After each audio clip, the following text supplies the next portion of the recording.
Yeah, either way.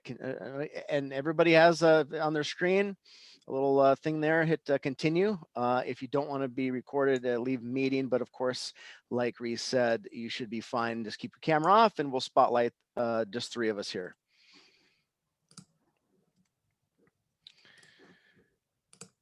All right, Terry. So, without further ado, I have the honor, the honor of being able to introduce Dr. Felice Todd. We have had a few conversations, and every time I leave a conversation, I'm just like, yo, I'm taking notes. I'm excited. And so I'm super pumped to have you here. And thank you so much for taking out your time. But I don't even want to hog up any more air. I want to throw it to you. I'm so excited to see how you are just going to bless us with all your knowledge today. And so, without further ado, Dr. Felice Todd. Hi, thank you for having me on today. So I didn't prepare a presentation because I thought you had questions for me, but if uh, but if not, we can just pick a couple of main topics um, that maybe you want to go into. Um, I know that your audience is typically really interested, if I understand correctly, in investing, correct? And personal finance, investment strategies. And at first, when you approached me and said, how could this tie into physics? I was a little bit, wait, money, physics? I don't know. Where's the connection there? Um, but there actually is a pretty profound question. Um, I think when it comes to personal finance and investing, well, what is investing, right? Let's start there. Um, why do we invest? Um, my just a little bit about my background. I am a physics instructor, but before I got my PhD in physics, um, my first job out of college was on Wall Street, working for JP Morgan on a derivatives trading desk. Those are trading foreign exchange and options and all those sorts of fancy financial instruments. Um, and so I do have a background in economics. I have a bachelor's in economics. And so the question is, why do we have to invest our money? Well, I think most people understand that you're only going to have so many good working years, and eventually you're going to want to retire. And so it's always good to save some money for a rainy day. But the key is that saving is not the same as investing. So what's the difference, right? So there actually once was a time, long, long ago, um, early in this country, when you could actually put your money under a mattress, and 50 years later, let's say you put $100 under a mattress, and it would buy you $100 worth of groceries. 50 years later, there was a time when you could take that $100 bill out and go to the store, and it would still buy you $100 worth of groceries. But as you and I well know, those times have long gone. We have something called inflation, where prices go up every year.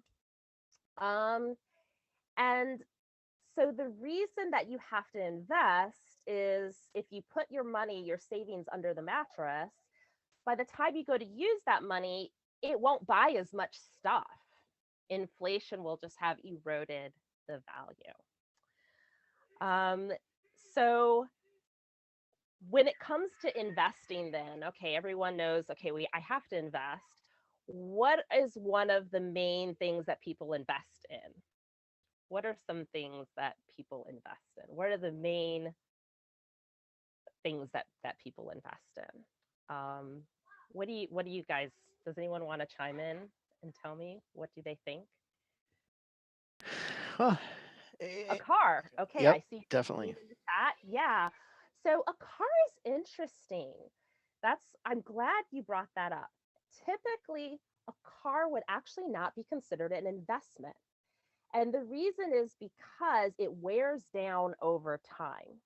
It sort of breaks down over time. It has a limited shelf life, if you will, a limited life of usability. And so the key to an investment is something that you can store your wealth in, right? Think about it. You go to work, you have a hard day's work, and you expect to get products in return. You want food, you want shelter, you want clothing, you want all the goods and services that you depend on. But maybe you're not going to buy it right away. So your employer gives you money. And so that money has to store all the energy that you put into your work so that you can then use that energy to trade for goods and services at a later time. Right. And so an investment is something that stores that energy. Okay. And so a car wouldn't necessarily store value because over time its usefulness depreciates. Ah, I see a house, a first house. Yes. So what's different with a home? Well, you may say, well, a home breaks down over time. Yes, but you can maintain a home. And keep in mind that a home is on land, and there is only so much land on earth. And so a home would be an investment because it's not just the building, which can be maintained, but it's also the land that you're on. And so that is one big investment. And then there's one other investment that people typically invest in companies, right? Um, so when we talk about physics, how does physics affect investments like a home and investments like the stock market? And there's two key ways affected. So your home value is going to be affected by climate change, potentially in very significant ways. Because when you buy a home, you typically get a mortgage for about 30 years, meaning that you expect to be in the home for 30 years, or if not, you expect to be able to sell that home to someone else who wants to be in that region. And so, as different regions come under threat due to climate change, when you go to make an investment in a home, you definitely have to be careful, or you have to be aware of the climate change risk associated with the property that you're thinking of investing in. And there are multiple different risks across the country. So, everywhere has its own sort of peculiar circumstances that you have to keep in mind for. So I'll go into some of those examples. But then even also with the stock market, there are some looming risks on the horizon that relate to physics. And that deals with something called energy. Energy is probably the biggest concept we talk about in physics. And there's a so in order for the stock market to grow, the economy has to grow. And one of the measures we use for the economy to grow is something called GDP, gross domestic product.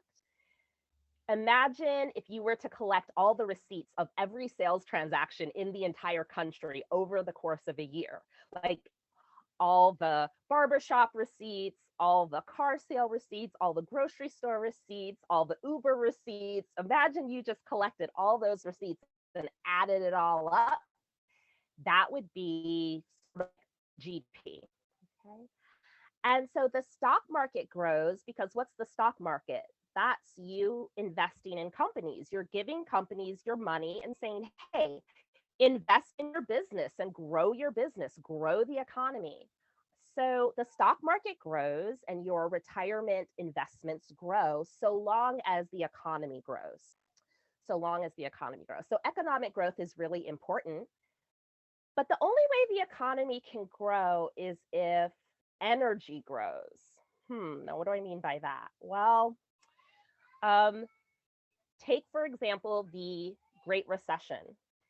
It was brought on by an energy crisis. In 2005, the oil, which is the primary energy of our economy, oil production plateaued. Now, normally oil production has to grow every year because our economy grows every year. So there's more shipping of goods from abroad. All the stuff that goes to Walmart, it's shipped in cargo ships that use oil.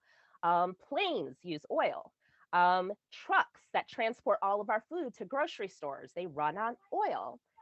So every year as the economy grows, the amount of oil we consume grows, where there came a point where the amount of conventional oil that we were able to pump out of the ground sort of stalled. And this was predicted many decades ago that this would eventually happen. It happens at the country level. So for example, in the United States was back in World War II, the United States was the greatest oil producer in the world. In fact, that's what made the United States a superpower. A lot of people don't realize that, but prior to that, Great Britain was a superpower. And we became a superpower because we supplied the Allies 2/3 of the oil that they used in World War II. So because we had all that oil, it came with all the wealth that we sort of know about America today. But our production of oil peaked in 1970. I mean, there's only so much oil in the ground. And so every year we produced more and more and more until about 1970. And then it sort of plateaued and then started falling off. Every year we produced less and less and less.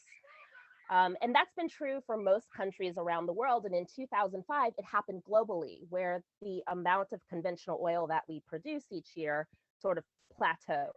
Well, what happens if the economy wants to grow, but suddenly there's not as much supply of oil to fuel that growth? What happens to the price of oil? Well, if there's a lot of demand for something, but there's not a lot of it out there, there's not enough out there to meet the demand, the price is going to skyrocket. And that's what we saw in 2005, which caused that crisis. So it's just an example of how if you want an economy to grow, meaning if you want your stock portfolio to grow, there also has to be growth in energy. And so those are the two areas in which physics really does affect investment.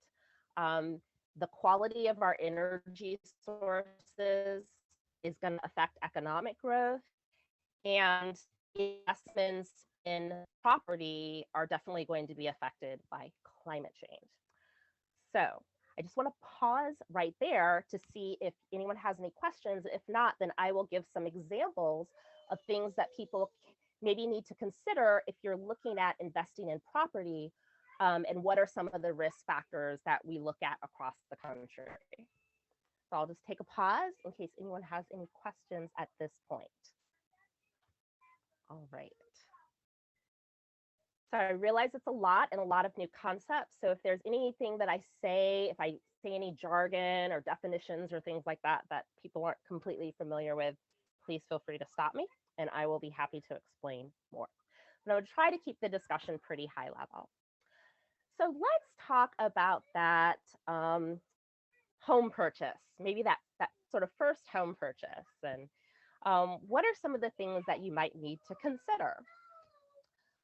Well, I'll give you an example. My mom bought a house a few years back down in New Orleans. Now you may think, well, New Orleans, there was Hurricane Katrina, right? Where the levees broke and the whole city was flooded. So that's definitely something she had to consider. And so she looked at flood maps and purchased a home in a suburban area that was not prone to flooding.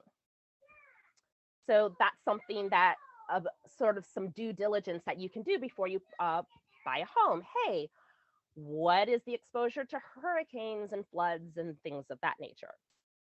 The problem, though, is that you have to sort of think ahead a little bit.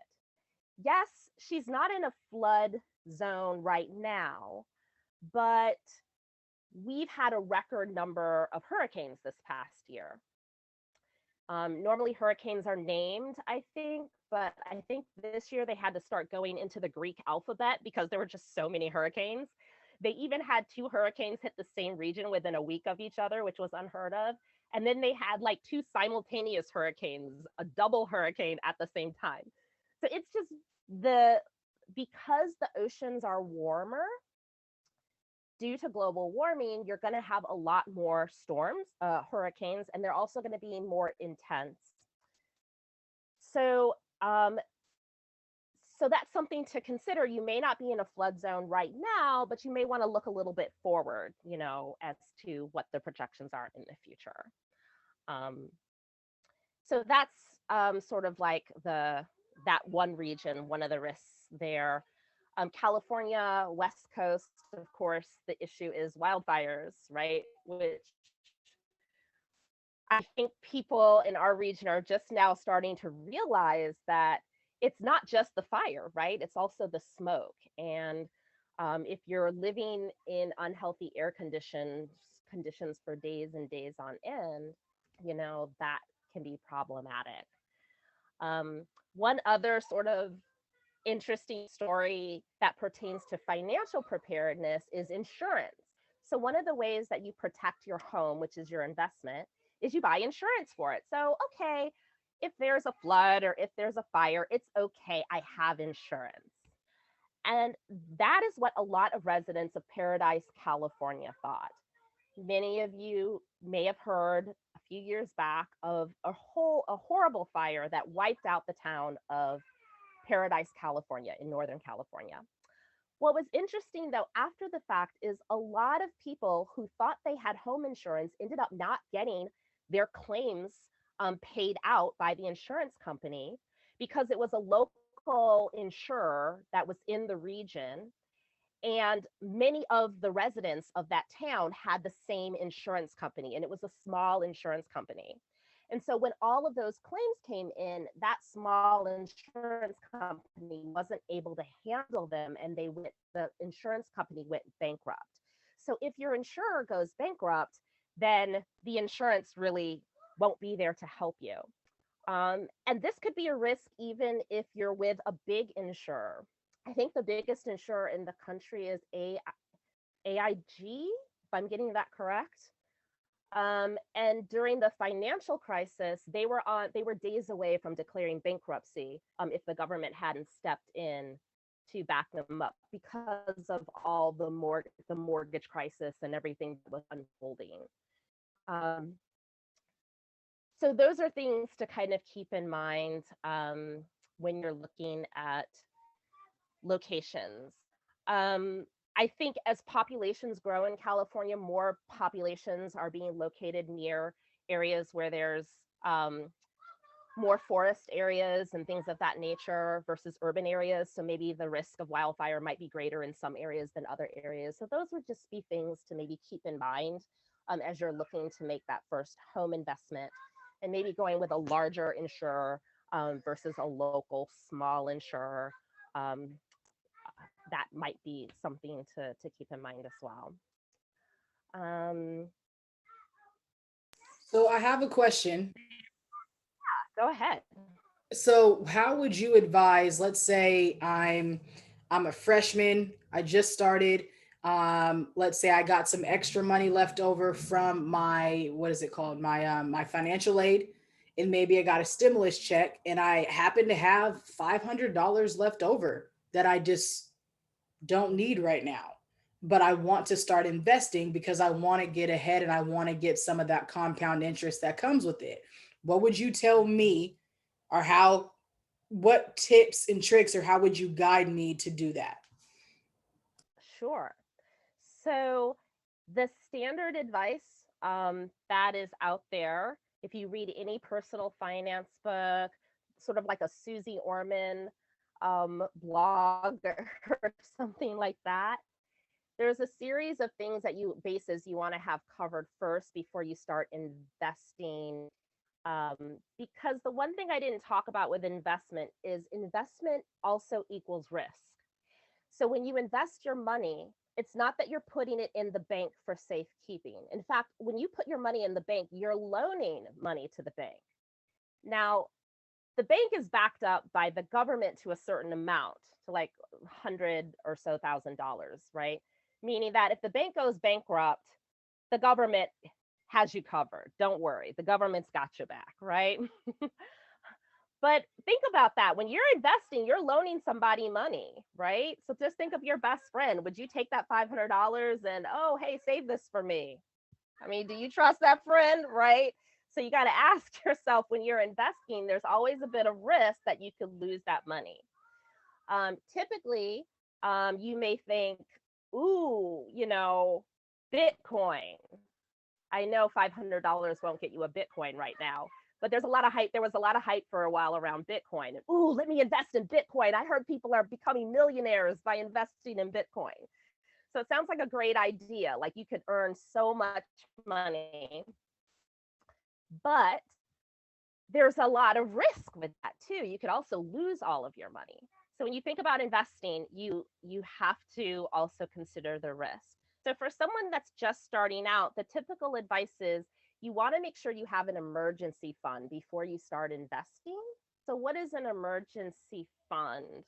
That is, if particularly someone who's working, you want to save up about 6 months, 3 to 6 months of income. So 3 to 6 months of paychecks you should have in savings, just in case of an emergency, just in case you lose your job or you fall on financial hard times. One way that you can invest and have an emergency fund is by investing in something called a Roth IRA.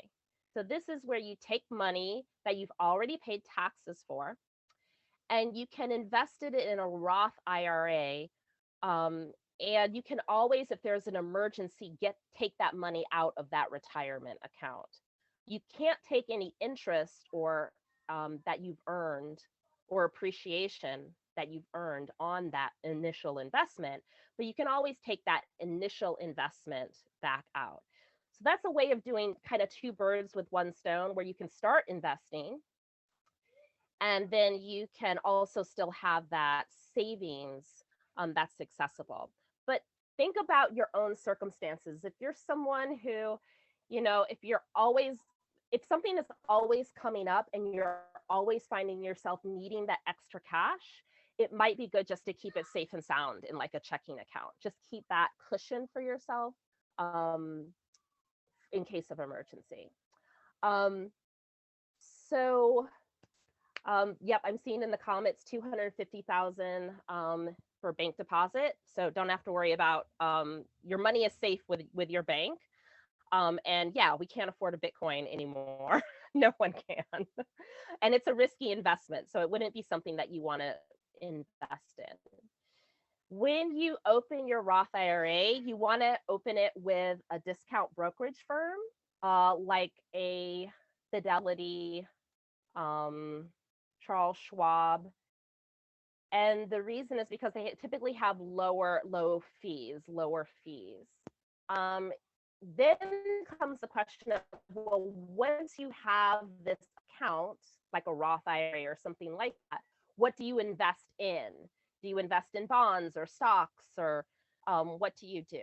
If you only have $500 and you don't have a lot of money, then the best thing to invest in is something called an exchange traded fund if you want to invest in stocks. Because typically stocks are going to be quite expensive. With $500, you may only be able to buy one stock in one company. And the problem with that is you won't be diversified. You need at least 10 randomly picked stocks to have sufficient diversification.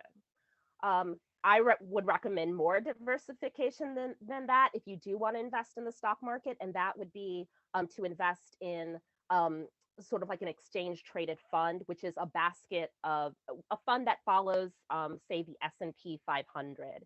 It just sort of generally follows the stock market. Therefore, there's a lot of diversity within that. So you're not all in agriculture. All your money isn't in agriculture, and then a horrible storm wipes out Midwest grain production one year, and your the value of your stock portfolio tanks. So there are some new apps. I've seen some ads for some new apps where people can kind of invest in, I think, these ETFs through an app with as little as $5 to start. So if you're interested in just kind of starting that, I don't know the names of those, but you could do that. Now, full disclaimer, I personally do not invest in the stock market. I'm a scaredy cat. I'm highly risk averse. And that's another decision that every individual has to make, is what is your tolerance for risk? So I only invest in pretty much safe assets, like, for retirement and a money market, or pretty much my savings is in cash. Now, what is the problem with that? Inflation is eroding my savings over time. So, what do I do about that? I've tried to convert cash assets into tangible assets as quickly as possible, i.e., purchasing a home. My home happens to be a tiny home, so it's a house that's built on wheels, so that I have flexibility to purchase land in the future where I know I want to settle down based on how climate impacts are affecting different regions, or if a wildfire is rushing through my town, I can just hitch my house up on a truck and move it somewhere else.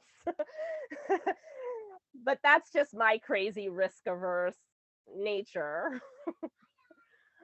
um, yeah. So if that did that answer the question, or No, more it advice on what? definitely answered the question, and it was beautifully answered on many different levels. And I think one of the best things you said also is what we really like to drive across, because right, we don't want to tell anybody, no, go out and invest in this, because right, so where we understand that that's not our position. Our main focus is to be able to provide knowledge, right? We believe if we can provide you with the rules of the game and how to kind of play the game, and this the kind of tricks of the game. One analogy I like to use is Kobe Bryant would read the referee's handbook. So he would learn what are the referees looking for. So he knows if they're looking for this and it's that ref doing that, he can do whatever he needs to do on this side. And so essentially that is what we just right we like to do here is we're going to read you the handbook, and then you get to figure out how you want to play the game and how you want to win and become a goat in your own lane. But the other part of that is you figuring it out, right? What works for you and your lifestyle. So obviously you've worked on Wall Street, JP Morgan, like you've done huge and amazing things and have, a doctorate in physics, and you understand all this, and you still say, I know this, but I choose not to. And I think that is the absolute best thing, is because it's not that you don't have the knowledge, it's you have the knowledge and you're still choosing what you believe is best for you and your life and your personality. And that's something that we strongly want to get across, is you have to figure out what works best for you. And what's great about, I'll say, this show is Terry and I are heavy into investing, just on different sides. He's heavy into stocks and I'm heavy into real estate. And so you get, both the best of the both worlds, because we can talk about our experience, when it comes to that. And so when we're speaking to our students, we want them to know, you have to know what works best for you. Like, not because what works best for you right now in this season may not work best for you in the next season, and then the next. And so I love the way that you're able to break that down. And Terry, did you have anything you wanted to add to that?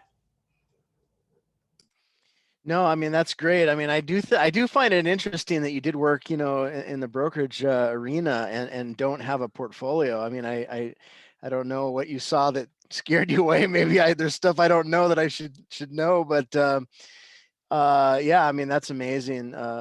Working in that type of position, I think that's awesome. And yeah, I mean, I think stocks and real estate, over time go up. And I think age is on a lot of people's side.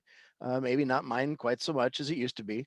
But things happen. There's so many more people involved in investing today than there was 50 years ago. 50 years ago, the stock market crashed and it'd take 20 years to come back because 0.5% of the population was investing. Now, with everybody with 401ks, almost everybody is investing if you have a job, because it's automatically kind of being done. And IRAs, like Felice talked about, the Roth and the traditional and all those types of things. I have all those, and now when things crash, they come back much quicker. because there's so many people waiting on the sidelines to jump into the pool. And so, I mean, we just saw this in the last couple of weeks. You know, I was telling Reese, I lost a ton of money, you know, but then I got a ton back today because it was up again today, big time. And so I don't look at the day to day. And I think a lot of people get caught up on that. And I used to like, you know, kind of worry about it. But I've done it so long now that there's going to be up days, there's going to be down days, whether it's stocks or even housing. I mean, I bought a house for 350,000 and all of a sudden it was worth 250,000. You know, like 2 years later. I'm like, what just happened? Now it's worth 650,000. You know, so it's and that's only like 10 years later. It's just amazing how things change over time. And so time is, I think, the big key. And so start as soon as you can getting into some of these vehicles, in my opinion. You know, if individual stocks aren't your thing, in any type of mutual fund or ETF symbol is definitely the way to go, to get your feet wet in that arena. Because even if you put $100 in and buy a couple stocks just to kind of understand how it works, that education there is still going to be with you. And then when you are making 80, $100,000 a year in a job, and you're like, what do I do with all this money? You will be like, hey, you know, I have this experience. I know how to do this, and you're not going to be unsure of what to do at all. So yeah, all great advice. And yeah, Reese definitely has the investing stuff down, as far as the properties and the houses, and that's very impressive. So Well, yeah, one point I just want to chime in and just I agree with you 100% on the time horizon, especially for our young viewers or listeners. The earlier you can start investing, particularly when it comes to stock market, you're going to see that appreciation. Now, one interesting point though is why is the stock market growing? Why are housing prices growing when we were in one of the deepest recessions the country has ever seen? When so many people, when we have the highest unemployment that we've probably seen since the Great Depression, why do we have that rebound in the stock market? Well, the reason is because the stock market has been decoupled from the actual economy, because the stock market is inflation of an asset. Housing price rises is inflation of an asset, and that is a direct consequence of what the Federal Reserve is doing. Now, a lot of people don't necessarily know what the Federal Reserve does, but they manage our money and they manage our money supply. So, what do I mean by the money supply? So, think of the money in circulation. So, prior to the Great Recession, there was less than $1 trillion of money in circulation, like about $800 billion in circulation. When the Great Recession hit, though, the Federal Reserve had to act to prevent us from going into a depression.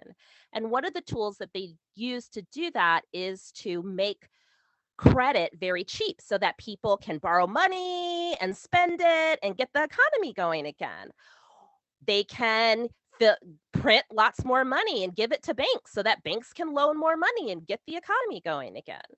So that's what they did. They basically quadrupled the money supply. So they printed about $3 trillion. So we went from about less than $1 trillion to about $3 trillion in money supply.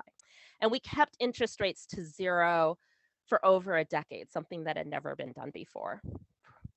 And it wasn't just the United States, this was happening globally. Okay, well, what are the consequences of that? The consequences of that are inflation, and so that's what we see why the stock market and housing prices are rising. But what also happened is wealth inequality skyrocketed. Wealth inequality started expanding, and it resembled if you look at metrics, it resembled what happened during the Great Depression when you had a lot of wealth inequality. The rich are getting richer, richer, richer. The poor are getting poorer, poorer, poorer, and less a piece of the pie. Why does that happen?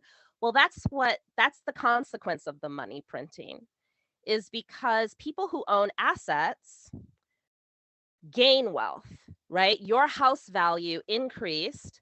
So you can get a loan on your house value and you can buy more stuff.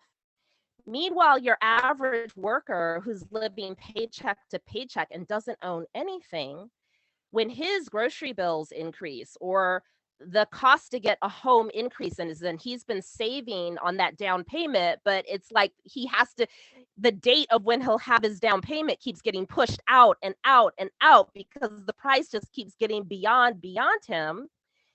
Also, that worker, their wages do not inflate as quickly as the consumer prices inflate, as tuition inflates, as medical expenses inflates. So you have the middle class becoming squeezed, and you have a sense of a lot of middle class people that they're not going to do better than their children did, or that somehow prosperity, the American dream, is seeming further and further out of reach. That has societal implications, it has political implications, in terms of people not feeling as optimistic about their prosperity, which then has political consequences as well. So there is with everything, there's always going to be a downside, because otherwise, well, hey, if we can just print as much money as we want to grow our economy, why don't we always just do that, right? So that's the only downside that will eventually come to a head. Progressive taxes can help ease the pressure on wage earners, can help ease the wage inequality. What do I mean by progressive taxes? Making the rich pay more in taxes to sort of give some of that asset appreciation back to workers. Unions fighting for higher wages. We have the fight going on right now for the $15 minimum wage, right? That those types of fights can help alleviate and ease the wealth inequality, but those fights take time and they're always lagging behind the asset appreciation that the Federal Reserve is instigating. So as I mentioned, in the Great Recession, the Federal Reserve quadrupled the money supply. Well, with COVID, why didn't we not fall into a deep depression? Because the Federal Reserve did it again. They once again printed another $1 trillion in the money supply, expanding the money supply. So we went from 1 trillion before the Great Recession to 4 trillion after the Great Recession. Then COVID hit. Now we're up to 7 trillion. So there's an exponentiation of this, which is going to have exponential effects as it pertains to wealth inequality. That will be a consequence. That you can't do that forever, because when you print money is essentially debt, and I don't want to get into the technicalities as to why that is, but it's essentially debt. It's the national debt. It's ballooning the national debt. And that's fine, to go into debt. Like, say you want to go into debt to get your education. Well, that's okay, because then when you get out, it's really an investment. You took on debt to get your education, but then you're going to get a good job and be able to pay that debt back. So that was good debt. Taking on debt to buy a house, that's good debt, because you're going to own that house for decades. Once you pay it off, you'll still have that asset, and it's going to appreciate in value. So that debt was worth it. If you spend debt to go on vacation, well, you go on vacation, you have that wonderful experience, but then that's it. You have nothing to show for it. So that's not necessarily good debt compared to the other forms of debt. So it's the same thing for a country. If we have to go into debt to get out of a bad situation, to get out of a potential depression, that's okay. As our current president is saying, we have to spend big right now to get ourselves out of this so that there'll be less pain later. And that is okay, right? How do you get yourself out, though? Again, if you were to invest in an education and then you got out of school and found out that there were no jobs in what you got your education in, that would be a problem. So the only way debt pays off is if the debt generates more income. Say I want to start a business. I'm going to go into debt to buy all the supplies to open up a cake baking business. So I go into debt on my credit card, but then once I start selling my cakes, the money starts coming in and I can pay off that debt. So the key here is that debt is fine so long as you can grow your income. And when it comes to a nation, how do you grow your income? By growing the economy. All right. So as long as we can continue economic growth, it doesn't really matter how much debt we have. And that's what Paul Krugman, a famous sort of liberal economist, says is that, hey, the debt doesn't matter. As long as we continue to grow our economy, we can pay off the debt. We'll grow out of the debt, no problem. Well, here's where the energy issue comes in, though. Because just like we saw in 2005 with the peak oil incident, that was just the first hiccup in an ongoing decline in the quality of our energy sources. After 2005, what got us out of the recession is we needed more oil. So where did we get that oil? We got it from a process called hydraulic fracturing, something called fracking. You've probably heard of fracking for oil. And now America is booming in oil production again because we've been producing this fracked oil. The problem with this oil, though, is it takes a lot more energy to get this energy. It takes a lot of money to get this energy. So you need really high oil prices in order to justify even getting that energy out of the ground. So the moral of the story is that it's getting harder and harder for us to get good quality sources of energy. And a good measure of that is something called energy return on investment. The quality of your civilization depends on the energy return on investment. What do I mean by that? It means that when oil was first booming in the US, you would use a barrel of oil and get 100 of barrels back. So that's an energy return of 100 to 1. That was pretty good. That made America a superpower. What about for oil that we're fracking? Fracked oil has an energy return of about 5 to 1. In fact, global energy returns for oil have dropped to just below 14.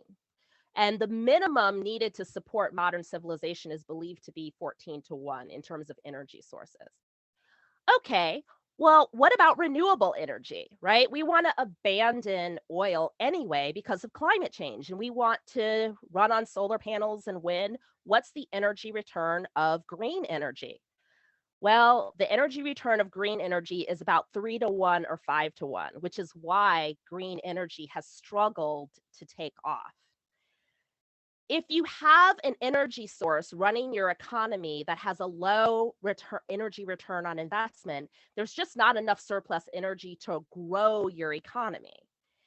And so you're going to have, after the Great Recession, why did we have sluggish economic growth? Why was the recovery so sluggish? Why didn't we return to 4% growth like we had pre-Great Recession? Because the world is relying increasingly more and more on poor sources of energy. So this is going to play out over time, and it's going to impact the world's ability to grow as fast as it once did, which is going to impact the ability to support the debt loads that countries are currently experiencing. So that kind of gives you a hint as to why I'm not heavily invested in the stock market. I don't see another Great Recession happening immediately. I do know that for fracked oil, which is our only source of new oil production since the Great Recession, it was scheduled to peak, according to the EIA, by 2030, although other experts are saying more like 2025, because they're already starting to see the wells. They're running out of good sweet spots to get the fracked oil. They're starting to locate wells too close together and cannibalize one another because they're running out of the good stuff, the good spots. Well, what happens when that oil peaks? Well, it's sort of like a Great Recession 2.0 type scenario. What oil will we go for next? I guess the Arctic, now that the Arctic's melting, but that's going to take a lot more time to get up and running. So I expect if we do have a recession resulting from a peak in the fracked oil production, then, it would take time for other oil sources in the Arctic to come online because it is still a very harsh environment for those oil sources to get on board. And, the companies that have been doing the fracking, it's a tale of what happens when you try to move to an energy source that has a low return on investment. All of those companies, after a decade of fracking, have produced no profit. It's been a complete bust for investors. And so as we try to move towards green energy, we just have to think, how can we continue this story of endless, infinite growth on a finite planet? Where is going to be the breaking point? Is it going to be the wealth inequality and the political unrest that that creates? You know, is it going to be the climate issues if we're not able to transition to green energy? And if we transition to green energy, how are we going to scale back economic growth and scale back the complexity of our society so that we can run our society on an energy source that has such low returns? I think these are questions that are going to be grappled with over the coming decades. So I think the standard investment advice that the stock market always grows and always recovers, I think was true in an era of growing oil production and high energy return on investment for oil. And as the energy mix begins to get wonky, I think we have to open our minds to the possibility that we could see some changes to those old paradigms. And it's not a time to panic or change behaviors drastically, but it's definitely something I think to be aware of and start to educate oneself of um, in the future. I don't know about you guys, but I definitely have been taking notes throughout this session because that's high level information that it may not seem like it pertains to you in some way, shape, or form, but every single thing that she just said pertains to you in one way or another. And so, yeah, I got my notepad out and I'm definitely been taking notes. And I told you guys at the top of this, every single time I enter a conversation with Dr. Todd, I'm like, yo, it's another level. And this is why we do what we do, to bring you this information so you can see how everything that you're learning within the classroom applies to your immediate life. But there's something you said, and we have a few minutes left, and I'd love for you to be able to talk about compound interest, right? And just that specifically, if we're talking about, right, this is recorded, other students will see it. We have some students in the space now, and just in general, what does that look like? How does that, and Terry also mentioned he started his Roth IRA at 17. I started mine in my early 20s, which I've stopped for other reasons. We can talk about that later. But why? What's the benefit of somebody again right now, 18 through 20, to start a Roth IRA? And if they invest, if they and I invest the same amount for the same amount of time, how does that, differ? Which I'm sure you know what I'm getting at. Yeah, compound interest, I recommend, the only math that you need is to understand how to calculate interest. Truly, it's really the only math that you really need in life when you leave college, if you're not a physicist or an engineer. Okay. And so you can literally do it on like a spreadsheet or even just a calculator and just take $100 and multiply it by an interest rate, say 0.05, that's 5%. And so you multiply that by 0.05, okay? And that gives you how much interest you're going to get, right? And then add that to your $100. Now, next month, you're going to multiply it again by that same percentage. But now notice how you're getting more interest every month because the total amount of money that you had is growing and growing and growing. And if you can look online at graphs, you can look at a compound interest calculator and you can see the graph. And it's an exponential graph. And it's been said that the greatest failing of humanity is the inability to understand the exponential function. Because we think linearly. We think that tomorrow will look like today and will look like the day after. But imagine like a stadium, like the Superdome, right? A big football stadium, right? And imagine that you were sitting on the top bleacher and imagine that there was a magic dropper of water that could drop water in the center of the stadium like every minute. Just a little tiny drop of water. But let's imagine that we're going to double the amount of water that's dropped each second. And the question is, how long would you have before you were before the stadium was full of water and you'd have to get out of there. And to make things interesting, let's say you're handcuffed to the top bleacher. Well, that interest, that doubling effect, you would have less than an hour to get out of there. Less than an hour before that entire stadium is filled with water. And then the question, though, is when would you know that you're in trouble, that the water level is getting too high and up, there's a problem. I see water is filling the stadium. I need to go. You wouldn't know that until 5 minutes before it's too late. So you have just under an hour before it fills up, but initially the water level is very low. You don't even notice it. So that's kind of like your savings. Initially, your interest doesn't seem like it's adding very much. But as the base amount gets bigger and bigger and bigger, suddenly the interest is going to start ballooning.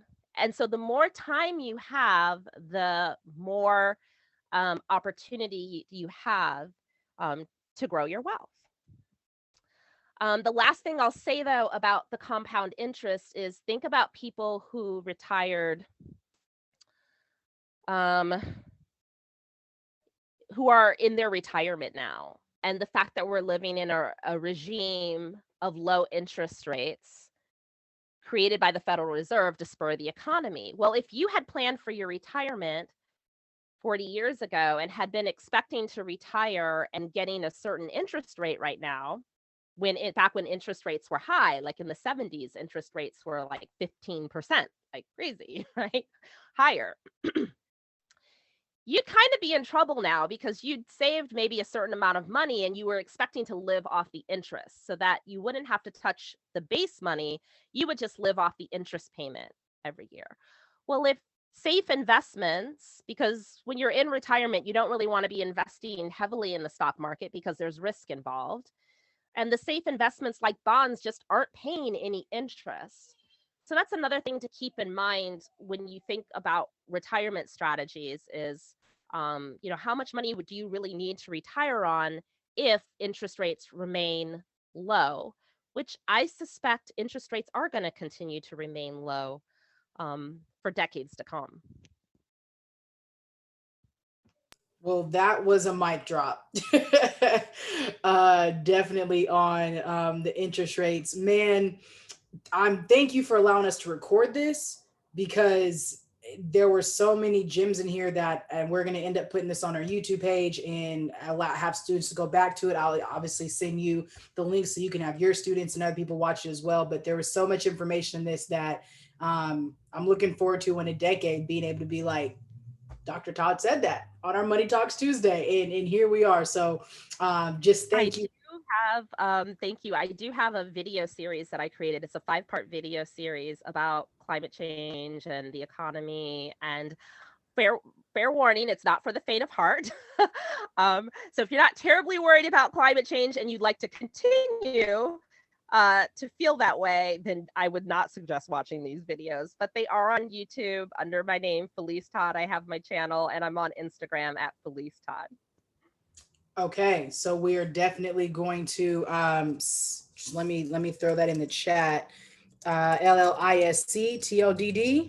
Yes. Okay, so there is that. Thank you so much. Like I said, we're gonna get this on a YouTube and we'll get it to you so you can put it on yours as well. But Terry, I'm sure your mind is, even though you know a lot of this information, right, it's still some confirmation for you. My mind is blown. I got some good notes. And we appreciate you for being here and taking your time. Thanks for